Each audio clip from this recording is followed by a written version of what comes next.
నమస్తే welcome to మన Penamaluru news వార్తలోని ముఖ్యాంశాలు. చోడవరంలో నిర్వహించిన రైతన్నని కోసం కార్యక్రమంలో పాల్గొన్న ఎమ్మెల్యే బోడ ప్రసాద్. పౌర సరఫరాల కార్యాలయంలో విలేకరులతో సమావేశం నిర్వహించిన మంత్రి నాదెండ్ల మనోహర్. అధిక దిగుబడి వచ్చే వాణిజ్య పంటలలో అంతర పంటలను సాగు చేయాలని రైతన్నని కోసం కార్యక్రమంలో శాసనసభ్యులు బోడ ప్రసాద్ రైతులకు సూచించారు. పెనమలూరు నియోజకవర్గం పెనమలూరు మండలం చోడవరం గ్రామంలో వ్యవసాయ శాఖ ఆధ్వర్యంలో రైతులను నేరుగా కలిసి మాట్లాడే రైతన్నని కోసం కార్యక్రమం నిర్వహించారు. ఈ కార్యక్రమంలో ఎమ్మెల్యే బోడ ప్రసాద్ ముఖ్య అతిథిగా పాల్గొని రైతులను కలిసి మాట్లాడి సమస్యలు తెలుసుకున్నారు. ఈ సందర్భంగా ఎమ్మెల్యే బోడ ప్రసాద్ సేంద్రియ ఎరువుల వాడకం, వాటి వల్ల కలిగే ప్రయోజనాలను రైతులకు వివరించి అవగాహన కల్పించారు. రైతుకు రూపాయి నష్టం లేకుండా చివరి గింజ వరకు ధాన్యం కొనుగోలు చేస్తామని మంత్రి నాదెండ్ల మనోహర్ విలేకరుల సమావేశంలో తెలిపారు. పెనమలూరు నియోజకవర్గం తాడిగడప మున్సిపాలిటీ పరిధిలోని కానూరు పౌర సరఫరాల కార్యాలయం నందు మంత్రి నాదెండ్ల మనోహర్ విలేకరులతో సమావేశం నిర్వహించారు. ఈ సందర్భంగా నాదెండ్ల మనోహర్ మాట్లాడుతూ రైతుకు నష్టం లేకుండా ధాన్యం కొనుగోలు ప్రక్రియ నిర్వహిస్తుంటే అధికారుల మనోభావాలు దెబ్బతినేలాగా వైసీపీవారు అసత్య ప్రచారం చేయడం సిగ్గుచేటన్నారు. రాష్ట్ర వ్యాప్తంగా ధాన్యం కొనుగోలు ప్రక్రియ ఒక పండుగ వాతావరణంలో ప్రత్యేకంగా గతంలో ఎన్నడూ లేని విధంగా ఒక చరిత్ర సృష్టించే విధంగా కేంద్ర ప్రభుత్వ సహాయంతో మా కూటమి ప్రభుత్వం 51 లక్షల మెట్రిక్ టన్నుల ధాన్యం సేకరించడానికి ఒక అద్భుతమైన టార్గెట్ పెట్టుకుని ప్రతి రైతుకి అండగా నిలబడే విధంగా ఈ కార్యక్రమాన్ని ఖరీఫ్ మాసానికి ప్రారంభించాం. ఇప్పటి వరకు 1,18,000 మంది రైతుల సహకారంతో 8,22,000 మెట్రిక్ టన్నుల ధాన్యం సేకరించాం. దీని విలువ 1,713 కోట్ల రూపాయలు. ఈ మొత్తం నగదుని కేవలం 4 నుంచి 6 గంటల లోపే రైతు ఖాతాల్లోకి జమ చేయడం అనేది ఒక రికార్డ్ సృష్టించాం. అదేవిధంగా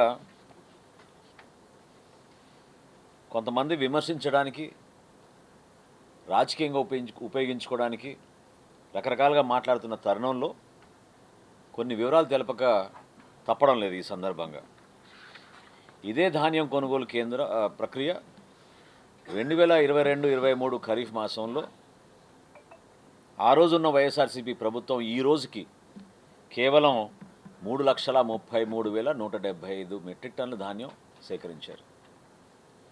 2023-24కి ఎలక్షన్స్ వస్తున్న సందర్భంలో కూడా కేవలం 2,40,635 మెట్రిక్ టన్నుల ధాన్యం సేకరించడం జరిగింది. మా కూటమి ప్రభుత్వం వచ్చిన తర్వాత 5,58,000 మెట్రిక్ టన్నుల ధాన్యం మేము ఈ రోజుకి గత సంవత్సరం మేము కొనుగోలు చేశాం. ఎంత గణనీయంగా ఈ సంవత్సరం పెరిగిందంటే 8,22,000 మెట్రిక్ టన్నుల ధాన్యం ఈ రోజుకి మేము సేకరించాం. గత సంవత్సరం బకాయిలు అంటే గత సంవత్సరం మేము ఖరీఫ్లో, రబీలో ఏదైతే ట్రాన్స్పోర్ట్ వెహికల్స్ వాడామో ఈ 3 జిల్లాలకి గాను కృష్ణా జిల్లా, పశ్చిమ గోదావరి జిల్లా, ఏలూరు జిల్లాకు సంబంధించి 9 కోట్ల రూపాయలు అదనంగా చెల్లించాల్సిన బకాయిలు కూడా ఈరోజే ఆ ట్రాన్స్పోర్ట్ ఆపరేటర్లందరూ కూడా మేము చెల్లించడం జరిగింది. ఇది మా చిత్తశుద్ధి. ఈ విధంగా మేము పనిచేస్తున్నాం. ఈ విధంగా రైతుకు ఒక భరోసా కల్పిస్తున్నాం. 7,53,00,000 గోను సంచులు మేము ఏర్పాటు చేసాం. గన్నీసు యాక్చువల్గా అవసరం ఉన్నది మా లెక్కల ప్రకారంగా వ్యవసాయ శాఖ ఇచ్చిన సమాచారం మేరకు 6,54,000. కానీ గౌరవ ముఖ్యమంత్రి గారు ఇచ్చిన సూచనలు గత సంవత్సరంలో మాకున్న అనుభవాలను ఆధారం చేసుకుని ఇంకొక 1 కోటి వరకు మేము సేకరించి రైతు సహాయ కేంద్రాల్లో అందుబాటులో ఉంచే విధంగా చేశాం. 3 నెలల్లో జరగాల్సిన ప్రక్రియ వాతావరణంలో మార్పులు వచ్చినాయని పాపం రైతులు కూడా ఎంతో ఆందోళనతోటి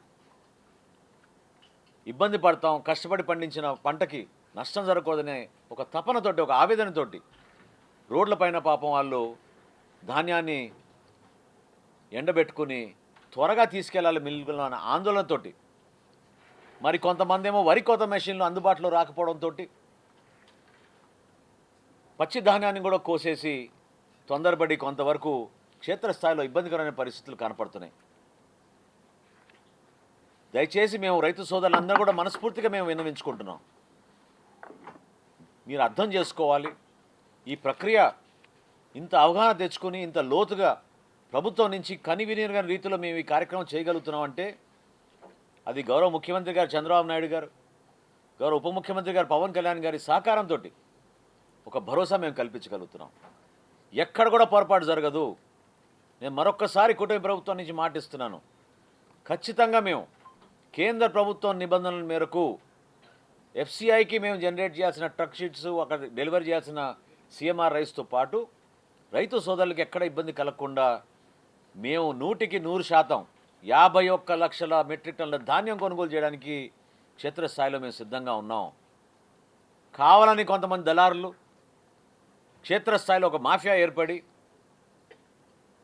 రైతుల్ని ఇబ్బంది పెట్టడానికి, హడావుడి చేయడానికి, వాళ్ళ స్వలాభం కోసం జీపీఎస్లు పెట్టద్దని,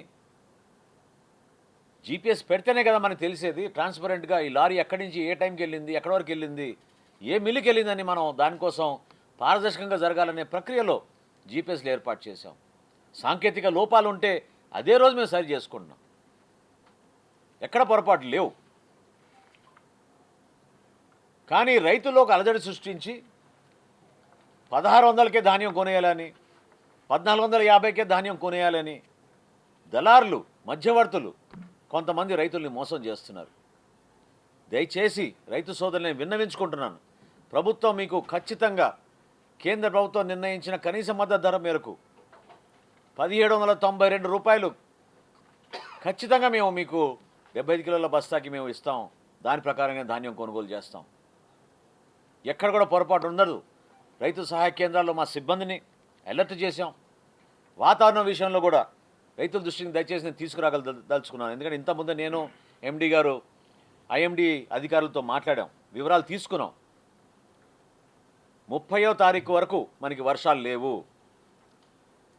30వ తారీఖున 5 జిల్లాల్లో వైఎస్ఆర్ కడప, అన్నమయ్య, చిత్తూరు, తిరుపతి, అదేవిధంగా నెల్లూరు, వీటి వరకు వర్ష సూచనలు 30వ తారీఖు రాత్రికి కనపడుతున్నాయి.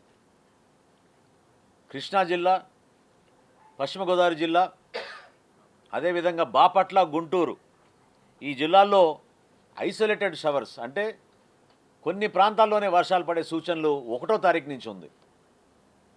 కాబట్టి దయచేసి మీరు ఎవ్వరు కూడా హడావడిగా ఈ సమాచారం కావాలని కొంతమంది దుష్ప్రచారం చేస్తూ ఒక అలజడి సృష్టించి తక్కువ ధరకే మీ దగ్గర కొనాలని చేస్తున్న ప్రయత్నాన్ని మీరు ధైర్యంగా దాన్ని తిప్పికొట్టండి. మీకు అండగా మేము నిలబడతామని మీకు మాటిస్తున్నాను. ఈరోజు కృష్ణా జిల్లా అధికారులతోటి, ఇతర జిల్లా అధికారులతోటి మా ఎండి గారు సమీక్షించారు. ట్రాన్స్పోర్ట్ విషయంలో ఎక్కడ లోపం లేకుండా ఈ రోజుకి 24,000 ట్రక్స్ అంటే లారీలు కానివ్వండి, ట్రాక్టర్లు కానివ్వండి, జీపీఎస్ ఎనేబుల్ చేసి క్షేత్రస్థాయిలో సిద్ధంగా ఉన్నాయి.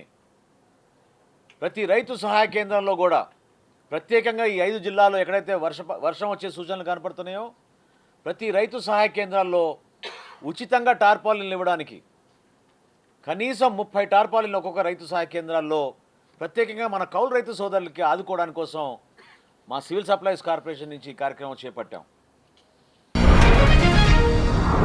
అమరావతి ఎన్టీఆర్ భవన్ నందు జరిగిన మీడియా సమావేశంలో రాష్ట్ర వ్యవసాయ mission vice chairman Marreddy Srinivas Reddy మాట్లాడుతూ గత 5 ఏళ్లు వ్యవసాయాన్ని నిర్వీర్యం చేసి ఇప్పుడు కబుర్లు చెప్తున్నారా అని ప్రశ్నించారు.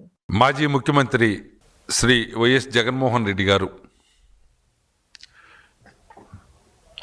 భవిష్యత్తులో తను పరిమితం కావాల్సినటువంటి ప్రాంతానికి వెళ్ళి పులివెందుల్లో పర్యటన పెట్టి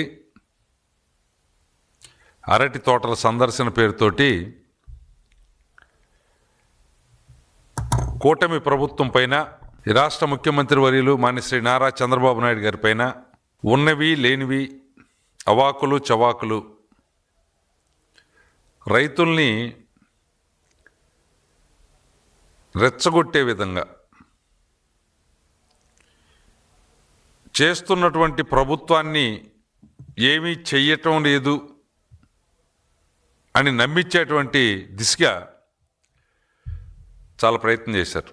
అధికార పార్టీ మీద నిందలు వేసేటువంటి కార్యక్రమాన్ని తీసుకోవటం, చంద్రబాబు నాయుడు గారి మీద నిందారోపణలు చేసేటువంటి ప్రయత్నం చేయటం అంటే ఓకే. కానీ ఇక్కడ ప్రజలను కూడా తక్కువ అంచనా లేదా తక్కువ తెలివితేటలు కలిగినటువంటి వారిగా, తక్కువ జ్ఞాపక శక్తి కలిగినటువంటి వారిగా చూపించేటువంటి ప్రయత్నం చేస్తూ ఉన్నారు. ఏం చెప్తున్నారు వారు? ఆయన రైతులకి చాలా గొప్ప అండగా ఉండి రైతులకి ఎంతో మేలు చేశాడు. ఈనాటి ప్రభుత్వం రైతులను పట్టించుకోవటం లేదు. టోటల్గా ఆయన చెప్పదలుచుకున్నటువంటి సారాంశం అది. నేను అడుగుతున్నా, 2014 నుంచి 2019 వరకు ఈ రాష్ట్రంలో అధికారంలో ఉన్నటువంటి తెలుగుదేశం ప్రభుత్వం రైతు రుణమాఫీ జీవో తీసుకొని వచ్చింది. 3 విడతలుగా మనకున్నటువంటి ఆర్థిక పరిస్థితిని బట్టి, కేంద్ర ప్రభుత్వ సహకారం లేకపోయినప్పటికీ 3 విడతలుగా 1,50,000 రుణం ఉన్నటువంటి రైతుకి 90,000 చొప్పున, ₹1,00,000 ఉన్న రైతుకి 60,000 చొప్పున, 50,000 కన్నా దిగువన ఉన్నటువంటి రైతులకి ఏక విడతలో మొత్తం రుణాలు రద్దు చేసింది. చివరిగా 2 విడతల రుణం 2019 ఎన్నికలకు ముందు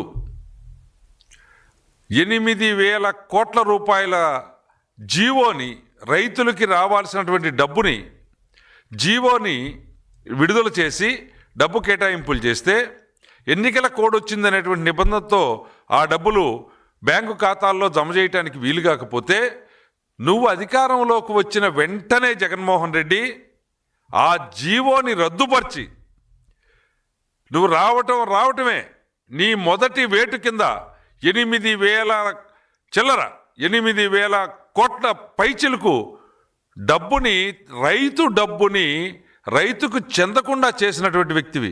ఇదేమి పార్టీలకు సంబంధించిన డబ్బు కాదు, కాంట్రాక్టర్లకు సంబంధించినటువంటి డబ్బులు కాదు. రైతులు బ్యాంకులో రుణాలు ఉన్నటువంటి అన్ని రకాల, అన్ని పార్టీల, అన్ని తరగతులకు చెందినటువంటి రైతులు, వారి డబ్బుని, జీవోని రద్దు చేసినటువంటి రైతు ద్రోహిగా నువ్వు ముద్రపడితే, ఈరోజు దానికి క్షమాపణ చెప్పకుండా, ఎస్ నువ్వు ఈరోజు వచ్చి రైతుల గురించి మాట్లాడాలంటే, నువ్వు ఫస్ట్ అధికారంలోకి వచ్చినప్పుడు, నీ చేతిలో అవకాశం ఉన్నప్పుడు నువ్వు రద్దు చేసినటువంటి జీవో సంగతి ఏమిటి అనేది మొదటగా రైతులకు చెప్పాలి. రైతులకు క్షమాపణ చెప్పాలి.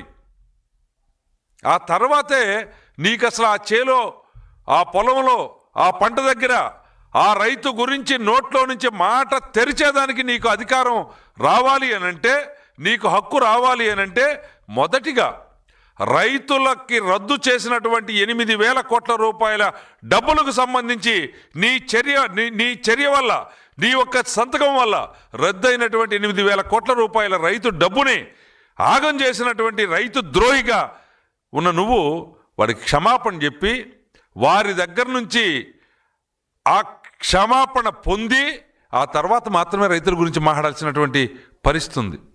ఏం చెప్తావు నువ్వు? 5 సంవత్సరాలు అధికారంలో ఉన్నావు. ఈ రోజుకి ఆ రోజుకి పోలిక లేదు. ఇప్పుడు నేను చెప్పదలుచుకున్నది కూడా, ఈరోజు కూటమి ప్రభుత్వం ఏం చేయలేదు, నువ్వు కూడా ఏం చేయలేదని చెప్పట్లా. ఈరోజు కూటమి ప్రభుత్వం రైతాంగానికి అండగా, వ్యవసాయాన్ని లాభసాటిగా మార్చాలి, రైతుని రాజుగా చూడాలి, ప్రజల యొక్క ఆరోగ్యం అంతా కూడా వ్యవసాయం మీద ఆధారపడి ఉంది. ఈ రాష్ట్రం 168% మంది ప్రజానీకం వ్యవసాయం పైన ఆధారపడి ఉన్నారు. వారందరి వృత్తులు గౌరవంగా, ఆదాయపరంగా అన్ని విధాలా కూడా పై స్థాయిలో ఉండాలి అనేది మాన్య శ్రీ చంద్రబాబు నాయుడు గారి నేతృత్వంలో కూటమి ప్రభుత్వం యొక్క లక్ష్యం. ఆ లక్ష్యాన్ని నెరవేర్చడానికి ఈరోజు నిరంతరం వ్యవసాయ శాఖ పనిచేస్తూ ఉంది. నీ హయాంలో వ్యవసాయ శాఖ మూత వేసుకుని ఉన్నటువంటి పరిస్థితి. ఏ సందర్భంలో బజారుకు వచ్చింది లేదు. ఈరోజు చూడు, పంచసూత్రాల ఆధారంగా రైతుకి ఒక ధైర్యాన్ని చేకూర్చేదానికోసం, ఒక బలాన్ని చేకూర్చేదానికోసం ఈరోజు రాష్ట్ర వ్యాప్తంగా కూడా రైతాంగంతో మమేకమై ఉన్నటువంటి ప్రభుత్వం ఈనాటి కూటమి ప్రభుత్వం. అమరావతి ఎన్టీఆర్ భవన్ నందు జరిగిన మీడియా సమావేశంలో శాప్ చైర్మన్ రవినాయుడు మాట్లాడుతూ, పరకామణి కేసులో దొరికిపోతున్నామని తెలిసే దొంగేడుపులా అని ప్రశ్నించారు. తిరుమల తిరుపతి దేవస్థానం అంటే ప్రపంచవ్యాప్తంగా కొన్ని కోట్ల మంది నిత్యం ఆరాధిస్తున్న వెంకటేశ్వర స్వామి, ఆ స్వామికి ట్రస్టీగా తిరుమల తిరుపతి దేవస్థానం బోర్డు ఉండాలి. అలాంటి బోర్డు సభ్యులు, బోర్డు చైర్మనే తప్పు చేస్తే భక్తులు ఎవరికి చెప్పుకోవాలి? ఒక ట్రస్టీ అది. స్వామివారికి భక్తి రూపంలో నగదు లేదా డైమండ్సో, బంగారమో, ఆస్తులో స్వామివారికి సమర్పించుకోవడం అనేది ఆనవాయితీగా వస్తుంది. వాళ్ళు కోరుకున్న కోరికలు కానీ, లేకపోతే వాళ్ళ జీవితంలో ఏదన్నా మంచి జరిగినప్పుడు స్వామివారి కృపా కటాక్షాలతో ఆ కోరికలు తీరాయని చెప్పి మొక్కుబడిగా ఇచ్చే సొమ్మును గతంలో చైర్మన్గా పనిచేసిన సుబ్బారెడ్డి, కరుణాకర్ రెడ్డి అప్పనంగా పంచుకున్న మాట వాస్తవం. నిన్న కరుణాకర్ రెడ్డి పర్కామణి కేసులో విచారణ జరుగుతుండగా అప్పటి చైర్మన్గా ఉన్న కరుణాకర్ రెడ్డి గారు ఆ పర్కామణి కేసు ఏ విధంగా సెటిల్మెంట్ జరిగింది, దాంట్లో వాస్తవాలు ఏంటి, ఎవరు ప్రోద్బలంతో జరిగింది అని విచారణకు పిలిస్తే ఆయన విచారణ అయిపోయిన తర్వాత బయట వచ్చిన తర్వాత మీడియాతో మాట్లాడుతూ తిరుపతిలో వర్షం పడింది, ఆ చినుకులెన్ని, పసిఫిక్ మహాసముద్రంలో నీళ్ళెన్ని, అవి చెప్పగలుగుతామా? లేకపోతే ఏదైతే కారణానికి జన్మకు కారణమైన విషయం గురించి ఇంకా ఆయన ఏదో ఆయనకి తెలిసిన భాషలో ఏదో మేధావిలాగా ఆయన ఏదో చెప్పారు. మేము సూటిగా అడుగుతున్నాం, పర్కామణి కేసు రాజీకి నీ ప్రమేయం ఉందా లేదా? అది చెప్పమంటే అది చెప్పడు, అక్కడ మాట్లాడమంటే అది మాట్లాడు. చినుకులెన్ని, నీళ్ళెన్ని, ఏంటి మాకు అర్థం కావడం లేదు.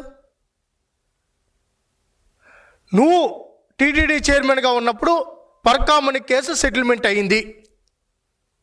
అప్పటి CI Tirumala 2 town CI Jaganmohan Reddy, అప్పటి ఎస్పీ పరమేశ్వర్ రెడ్డి, సిఎంఓలో ఉన్న అధికారులు, టీటీడీలో ఉన్న అప్పటి ఈఓ మీ ప్రమేయం ఉందా లేదా అని చెప్పడం మానేసి ఏందో మాట్లాడుతున్నాడు ఆయన. నాకు ఒక డౌట్ ఉంది. నిజమే, పసిఫిక్ మహాసముద్రంలో నీళ్ళు ఎన్ని ఉన్నాయి కొలతేస్తారని అడిగారు. దాని అర్థం ఏంటి? ఆయన చెప్పిన మాట ఏంటంటే, ఈ కుట్ర కోణంలో, ఈ కుంభకోణంలో అనేక మంది ఉన్నారు, మీరు కొలత వేయగలుగుతారా అని ఆయనే ఒప్పుకునేశాడు. ఈ పర్కామణి సెటిల్మెంట్లో ఏదైతే రవికుమార్తో జరిగిన డీల్ ఏదైతే ఉందో ఆ డీల్లో అనేక మంది ఉన్నారు. బహుశా ఆయన మాటలు చూస్తుంటే జగన్మోహన్ రెడ్డి కాడి నుంచి కింది స్థాయి వరకు ఉన్నారు. మీరు ఎంతమందిని లెక్కేస్తారు, ఎంతమందిని పిలిపించగలుగుతారు అని ఆయన మనసులో ఉన్న మాట బయట వచ్చేట్టుంది. ఆయన ఒప్పేసుకున్నాడు, దీన్ని మీరు లెక్క పెట్టలేరు, అంతమంది ఇన్వాల్వ్ అయి ఉన్నారని. ఎంతమంది ఇన్వాల్వ్ అయినా ఎవరిని వదిలిపెట్టే ప్రసక్తే లేదు. స్వామివారి భక్తుడిగా ఈరోజు ముఖ్యమంత్రి గారు చంద్రబాబు నాయుడు గారు ఎప్పుడూ ఒక మాట చెప్పేవాళ్ళు, స్వామివారి